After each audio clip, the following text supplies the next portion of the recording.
Viewers, আশা করি আপনারা সকলেই অনেক ভালো আছেন। আজকের ভিডিওতে আমি আপনাদেরকে দেখাবো যে আপনি কিভাবে আপনার হাতে থাকা ফোনটি বা ঘরে বসে আপনি কিভাবে আপনার দলিল রেজিস্ট্রেশন করতে কত টাকা খরচ হবে এবং টোটাল যে আপনার পরিমাণ এবং আপনার দলিল করতে আপনার যে খরচ হবে ওখানে খোঁজ নেওয়া লাগবে না। আপনি জাস্ট আপনার হাতে থাকা ফোনটির মাধ্যমে দেখতে পারবেন যে কত টাকা আপনার খরচ হবে বা আপনার জমির টোটাল যে বিষয়টা আছে দেখতে পারবেন। তো কথা না বাড়িয়ে চলুন তাহলে শুরু যাচ্ছি মূল ভিডিও।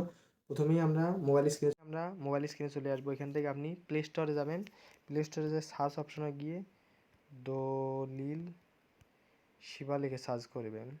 দলিল শিবা লিখে সার্চ করার পর এখান থেকে জাস্ট আমার অপশনটা ডাউনলোড করা আছে, আমি ডাউনলোড করে ওপেন করে নিচ্ছি।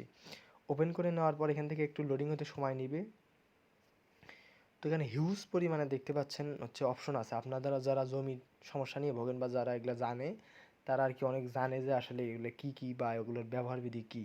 তো আমার মূল কাজটি হচ্ছে দলিল রেজিস্ট্রেশন কীভাবে করবেন। দলিল রেজিস্ট্রেশন মানে আর কি করতে কত টাকা খরচ হয়। এখানে দলিল নির্বাচন করুন। আপনার দলিলটা বিভিন্ন ধরনের হতে পারে।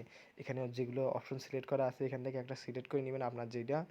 আমি একটা সিলেক্ট করে নিলাম। আমি হচ্ছে দেখানোর জন্য আপনাদের জন্য একটি বিভাগ এবং জেলা সিলেক্ট করে নিলাম। অফিস সিলেক্ট করে নিব এখন। তারপর এখান থেকে জমির অবস্থানটা আপনার কোথায় আছে। তো হচ্ছে বিক্রেতা, সাধারণ বিক্রেতা হলে দেবেন, সম্পত্তির মূল্যটা দিয়ে নেবেন। তারপর সম্পত্তির যে মূল্যটা আমি একটা দেখানোর জন্য দিয়ে নিচ্ছি। তো এখান থেকে আপনাদেরকে দেখানোর জন্য জাস্ট একটু গাইডলাইনটা যাতে ঠিক থাকে তাই দেখিয়ে নিচ্ছি।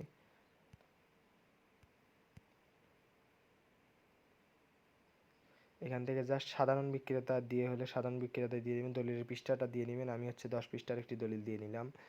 তো বা একটু বেশি দিলেও সমস্যা, 12 পৃষ্ঠার একটি আমি দলিল দিয়ে নিলাম। তো ফলাফল রিসার্চে যদি ক্লিক করুন এখানে দেখতে পাচ্ছেন দলিলের প্রকৃত এওয়াজ বা বিনিময়, মানে এওয়াজ বা বিনিময় আপনি কিছুর একটা বিনিময় দিচ্ছেন হয়তো বা এটার জন্য কত টাকা খরচ হবে। 10 লক্ষ টাকার একটি জমি পরিমাণ, রেজিস্ট্রেশন ফিজ এত, স্ট্যাম্প আর কি টোটাল যে বিষয়গুলো আছে বা এখানে যেসব আছে আপনি পড়ে নিতে পারবেন। এখান থেকে এক পর্যন্তই থাকলো।